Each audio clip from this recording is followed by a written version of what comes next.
Hello, BookTube, and welcome back to Horror Mayhem. And this is week one still. This is part two. And the first week is supernatural creatures / monsters, and that includes cryptids, anything you want, ghosts, and that type of thing. And my plan this week was to read mummies, vampires, ghosts, and werewolves. I didn't get very far into that. I only got a good half, I guess, of my mummy stories written.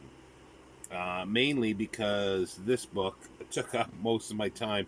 It wasn't because it was difficult. Well, it was difficult to read in the sense that I did not get on with the style, so it took some effort to read it all the way through, even though it was short.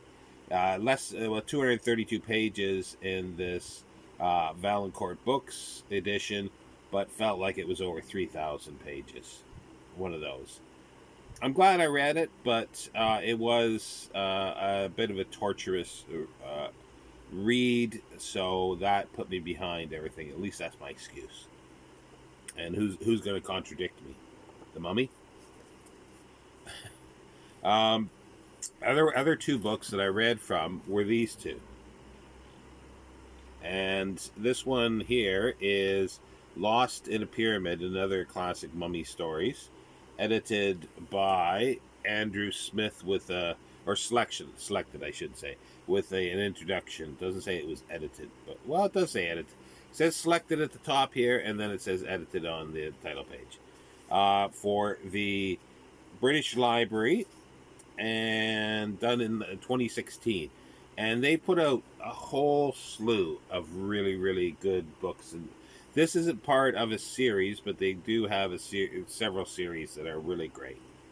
Now, I didn't get to read all of this, which I'm going to for the rest of the month. I'm going to just continue reading a short story here or there. I'll go through the ones and talk briefly about a few. Lost in a Pyramid, or The Mummy's Curse, 1869, by Louisa May Alcott. She wasn't just known for Little Women. She wrote a lot of sort of dark fiction. This one was actually quite good. It's basically a story about a flower.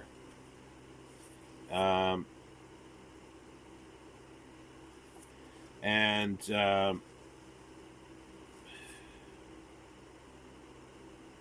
yeah, it's a story about a flower. It's a young couple, sort of engaged, and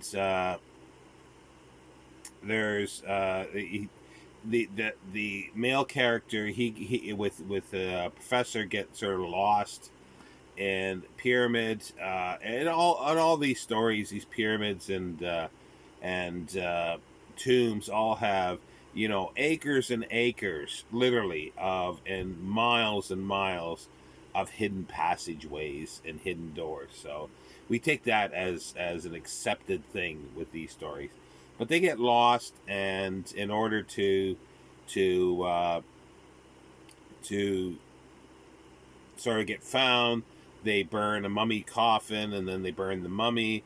But before that, they sort of unwrap it, and they find a bunch of trinkets. But the young fella keeps this little box with some seeds in it, and they find out it was from a priestess. He tells the story to his beloved, and she's a bit horrified that they burnt the body and everything, and she's curious about the seeds, though. He's a little concerned because she was a sorceress. He burns the seeds, but there were two that were left that fell on the carpet. She grabbed one and planted it, and it grew, and he sent one to his old professor, who planted it, and it grew. And it turns out, well, dastardly things happen from this flower. I won't go into the full details, but it was a fun story. You could tell, there's not a whole lot of sort of, reality to these things. They're just hokum in many ways, but they're fun hokum to me. And there's not a whole lot of reality to ancient Egypt. So I'm saying they grasp on little bits and pieces, and then expound on them. And the stories, mummy stories, sort of began in their earnest in the mid 1800s, uh, with the digging of the Suez Canal, and then there were many times there was sort of Egypt mania. Definitely when Napoleon went into France, there was a huge renaissance of it in throughout Europe and especially France. And then, as I say, the Suez Canal. A little bit later in the late 1800s, but definitely in the 1920s, obviously with Howard Carter and Carnarvon excavating and opening up King Tut's tomb. So this, but I did enjoy this. I enjoyed this one. It's a short story. I'll just go through like in order that are in here. They were not necessarily the order that I read them, but A Night with King Pharaoh by Baron Schlippenbach, which they think is a pseudonym, but they're not quite sure who he is. There's a few Schlippenbachs. They were Baron or whatever, or in the military, but they're not sure who. And that was also from 1869. And it wasn't as good of a story. It was okay. I'm just trying to sort of recollect, there's a group. It's a group that are sort of tourists, going down the Nile and wanting to, explore. And there is an explorer there, in the sort of grand tradition of like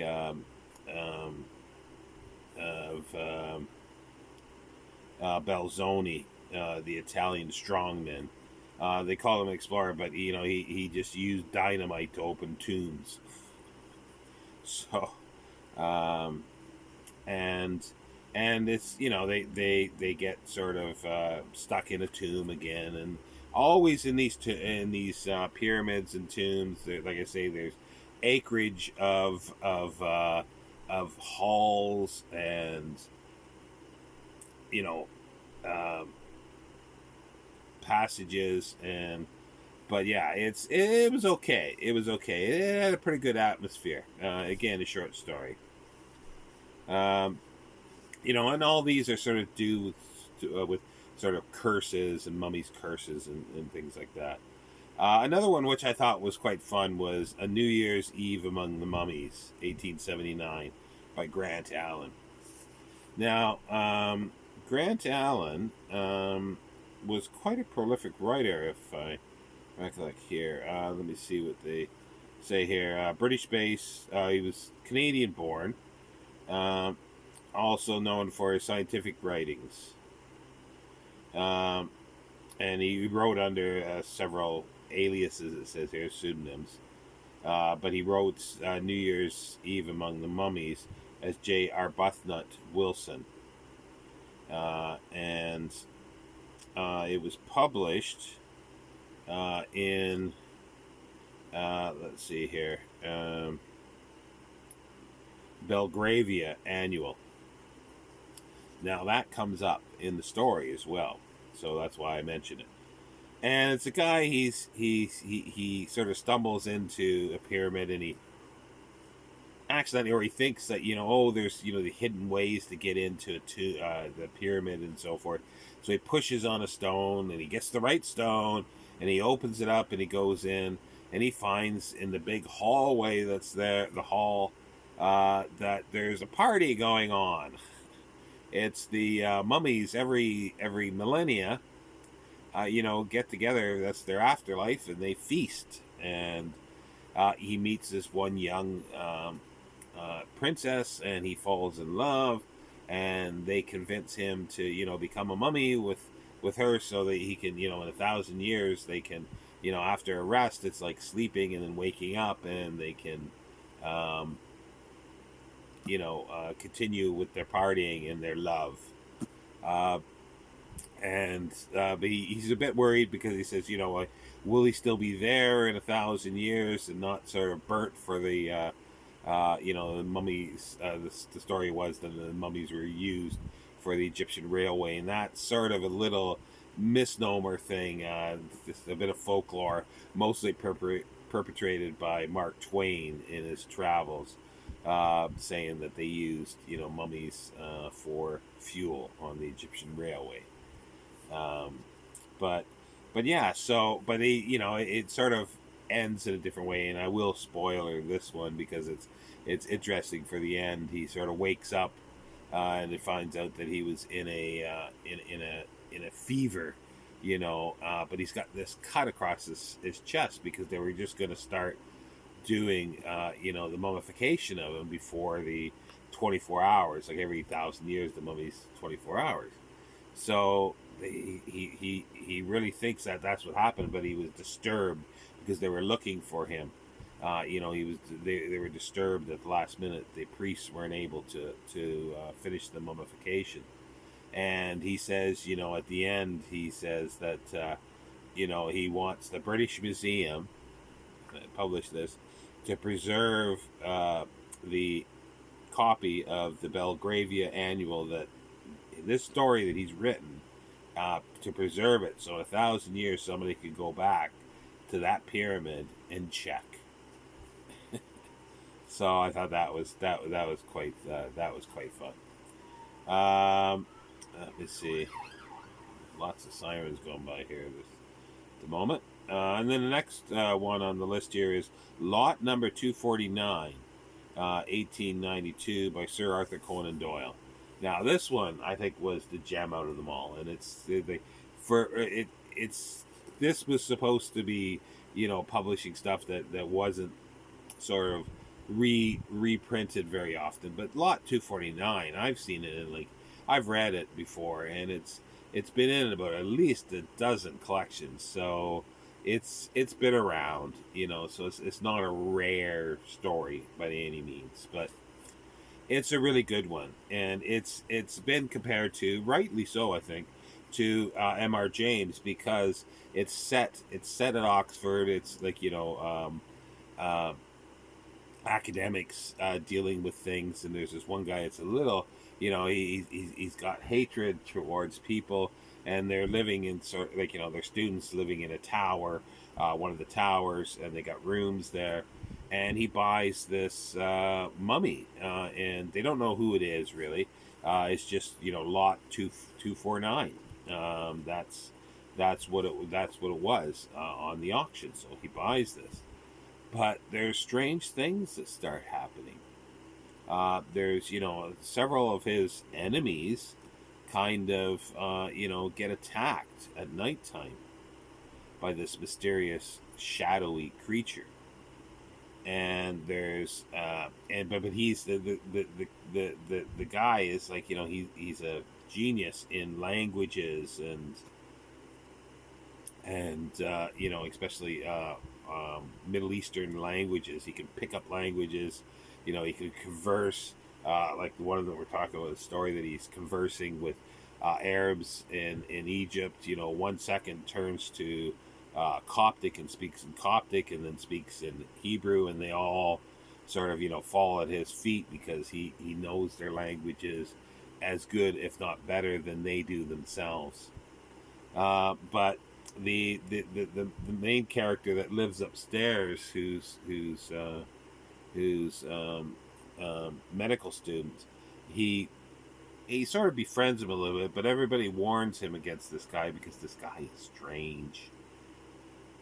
But he comes to think that he offends him, and so he thinks that the mummy is sent to kill him, and because two or three other occasions this has happened, and so he's gonna write, and he's gonna fix this. So he goes with a gun and saying, I'll kill you if you do not chop your mummy up and burn him in the furnace. Always burning mummies for some reason in these stories. Poor mummies. Anyway, so this happens, but they're not sure it ends with the kind of thing, well, was it really that, or is it just some coincidences? And I thought it was really, really well done. It was creepy in the sense of how he sets up, Conan Doyle sets up the story, the atmosphere, and everything. I really, really enjoyed this one. Well, you'd expect Arthur Conan Doyle is a good storyteller, so it's not too far, to think that. Let me see. And then we got The Mysterious Mummy, 1903, by Sax Rohmer. And Sax Rohmer is the, creator of Fu Manchu and tons of other stuff. This one, I thought I'd read this before, but I don't think I had, or at least I don't remember it. But it's not that memorable of a story.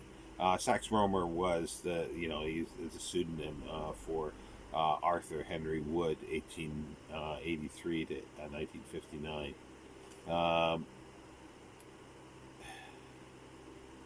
I'm just trying to, because it's not a memorable story. And this one, I don't know, I'm even struggling to remember what it was about. It's not that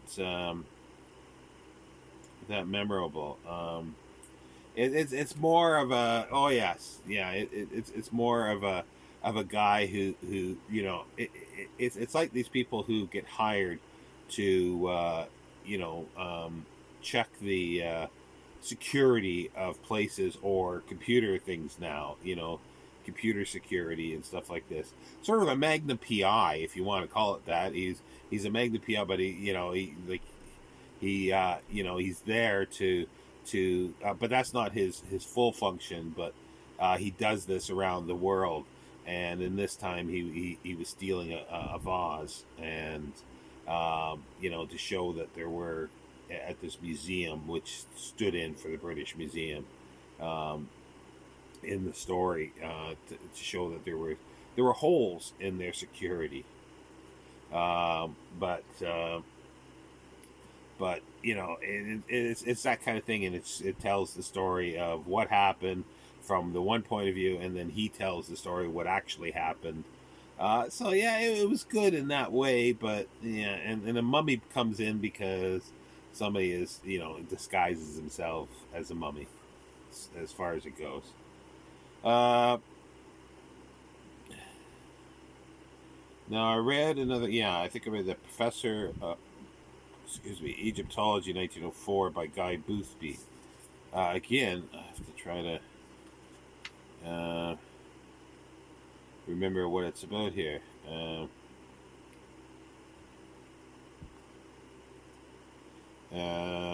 Again, so like these two, they were good, I remember, but they're not that memorable. Oh yeah, this one is sort of somebody looks like, or is they're talking about reincarnation and things like that. So there's reincarnation through these in this story, and there's a princess, and then the pharaoh, is still alive, but then it's a romance sort of through time to a certain extent. It was okay. It was okay. No, but it is a good collection, as I say. There's nothing bad in it, I would say. Now let's move on to this one here. There was only a few stories that I read out of here, because the main story in here is one I'll get to in a moment, The Jewel of the Seven Stars.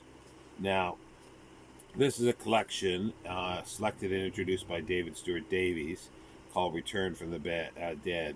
It was part of the Tales of Mystery and Supernatural from Wordsworth Classics, Wordsworth Editions, I guess they're called, in 2004. Yeah, 2004. As I mentioned many times, there's at least 3 or 4 different covers for this. They changed them, but it's now, I believe, out of print, this edition itself.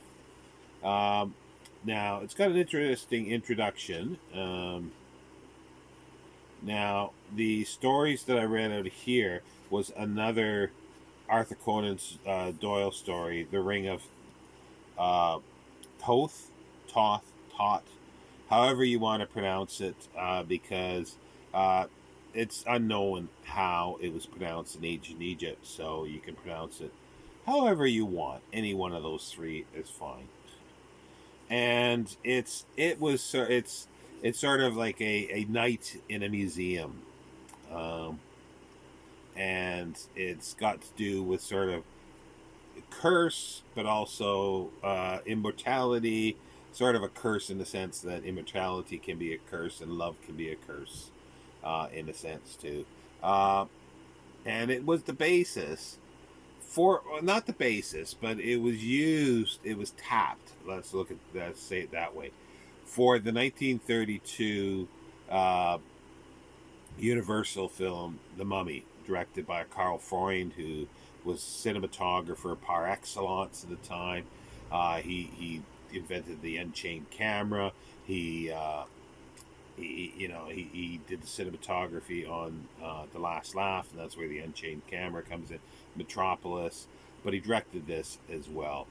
Uh, it's got Boris Karloff and Zita Johann, which she looks fabulous as an ancient Egyptian priestess, or princess, whichever she is.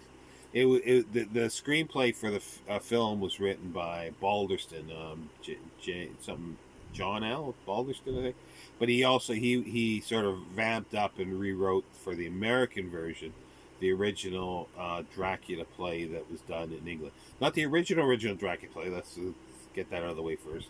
Because in 1897, Bram Stoker wrote a play for Dracula, but this was the one that was done in the 20s that was actually authorized by the estate of Stoker. But anyway, Balderston sort of redid in late 20s, 27, 28, for American audiences, and then Bela Lugosi and everything, it becomes history. In a sense, but Carl Freund was the cinematographer. He was cinematographer on Dracula as well. But yeah, so it was used a bit as a basis, and it's got to do with this priest who's still, he's still alive, because he's had immortality. But there is a way, and then his beloved dies before he can give her immortality, and he's been searching for her mummy for millennia, and he finally has found it in this museum, and it's his first night there, and he's going to end his life because he knows there's a way of ending his life. But he had to find this ring that has a poison in it. So everything comes together this night, and there just happens to be a young Egyptologist that sort of falls asleep, reading some books, and sees this and gets told the story. So it's an interesting story, and as I say, it's the basis. Not the I keep saying basis, but it's one of the things, because there's things that they're taken from it that were put into the 1932 Universal Mummy. And some names like Ardith Bay, but Bay was one of the names of the character of Boris Karloff, and so there's a few things that are lifted from it. Let's put it that way. So it was an enjoyable story. And then one of my favorites of Edgar Allan Poe is Some Words with the Mummy. It's just fabulous. It's a humorous story, sort of, a send up of sort of American, society and culture at the times, and saying, in some ways that, things in the past might have been a bit better. And so there's a mummy unwrapping, but they find out the mummy's not dead. So he sits up and talks, and they talk to the mummy. I won't go into too many details, but I find it hilarious, and it just sort of, all the assumptions that people have about the past can be wrong, and that's in there as well, because at the time, thousands and thousands of years ago, The mummies, the Egyptians lived for like 1,000 years possibly, and occasionally, and then they figured out how to embalm themselves in a way that they can live in installments. They can go to sleep for a while, suspended animation, and then come back and do things like they can write a history book of their time, and then by time, go to sleep for 500 years or 800 or 1,000 years, and then come back to life, and then find that everybody's misunderstood everything, so they've got to rewrite everything and make everybody, you know, see the light in a sense. So I find it funny. There is a very, very brief, like 10, 15 pages of one of the early mummy stories called by Jane Webb, who was a pseudonym as well. But the full story is it was a 3-volume novel, The Mummy, A Tale of the 22nd Century. It was published in 1827. She was 19 when Mary Shelley's Frankenstein came out, and there is sort of borrowing from it with the Galveston, and it's set, as I say, in the 22nd century, and they're going to reanimate, or they attempt to, and that's what the description is: reanimate the mummy of Cheops. It's a fabulous little thing. I do want to read the whole thing. It says it's 600 pages. This is the description. It's saying that, inspired by Mary Shelley's Frankenstein, Jane Webb, put pen to paper and created this story, which is a weird mix of adventure, the supernatural, and science fiction. As the title suggests, the novel is set in the future, 2126 to be precise, when man has total control of the weather. Television provides the primary means of communication, and air travel in giant balloons is commonplace. Amazing concepts in the early 19th century.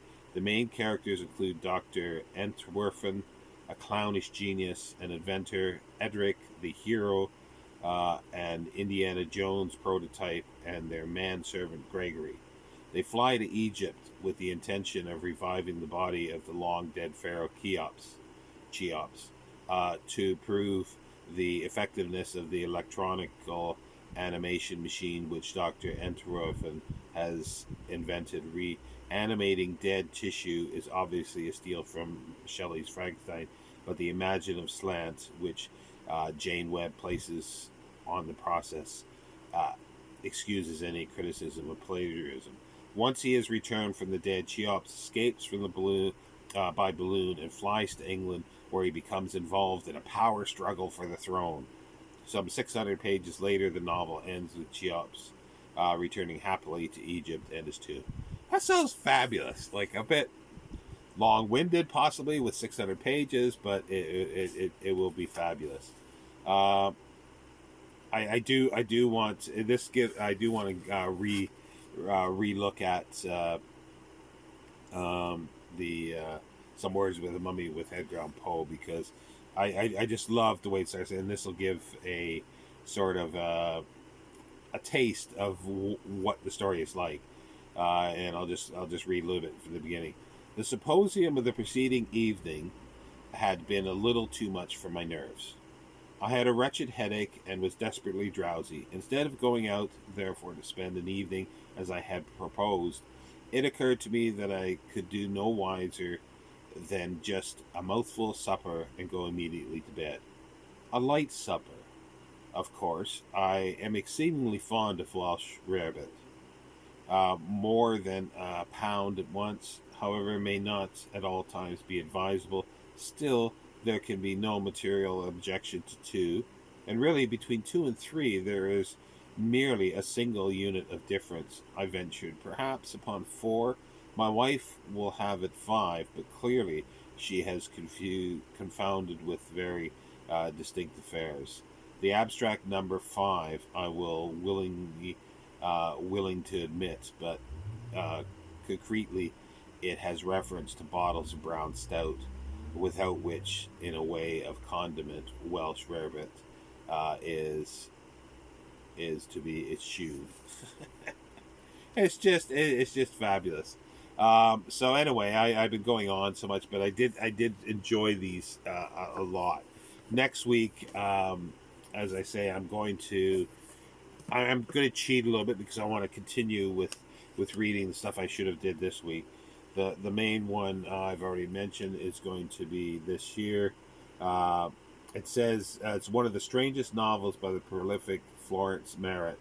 The Blood of the Vampire was the other vampire novel of 1897, appearing the same year as Dracula. Merritt's novel is fascinating not only for its sensational plot and bizarre characters, but also because of its engagement with many of the issues that haunted the late Victorian imagination, such as race, heredity, women's roles, spiritualism, and the occult. This edition includes the unabridged text of the exceedingly rare 1897 first edition and a new introduction by Brenda Hammock.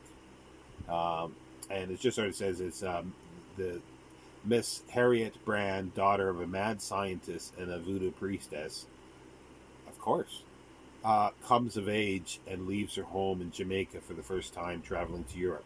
Beautiful and talented Harriet will gain the affections of many of the men and women she meets, with a bright future seems assured for her. But there is something strange about Harriet. Everyone she gets close to seems to sicken or die. Dr. Phillips has a theory. The blood of the vampire flows through Harriet's veins, and she is draining the life out of those she loves. Are the misfortunes that seem to follow Harriet merely coincidence? Or is she really affected with the curse of the vampire?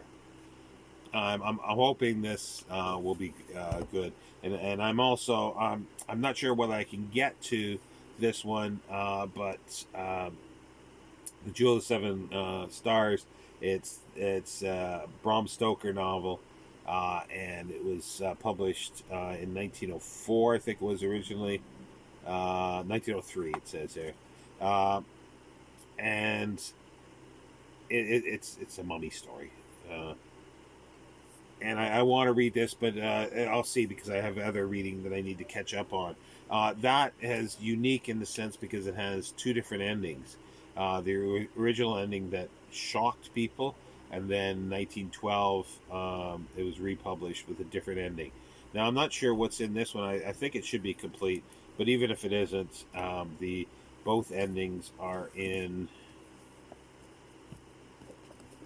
Oh, there it is. Both endings are in this one. That's the Jewel of the Jewel of the Seven Stars, and both endings are in this. So if it's not in there, I can catch both of them in here. Anyway, I've been going on, prattling on, but I did want to make two videos. There it is. That's the end of week 1, and week 2 is Gothic. And as I say, I'm gonna push this into the Gothic, and if I can get to Jewel of the Seven Stars, and possibly some short stories. Oh, here it is here. Short stories, vampire stories, and I've got 2 books here with some 19th century vampire stories, so I might pop a couple of those in as well. Anyway, take care, BookTube. See you next time.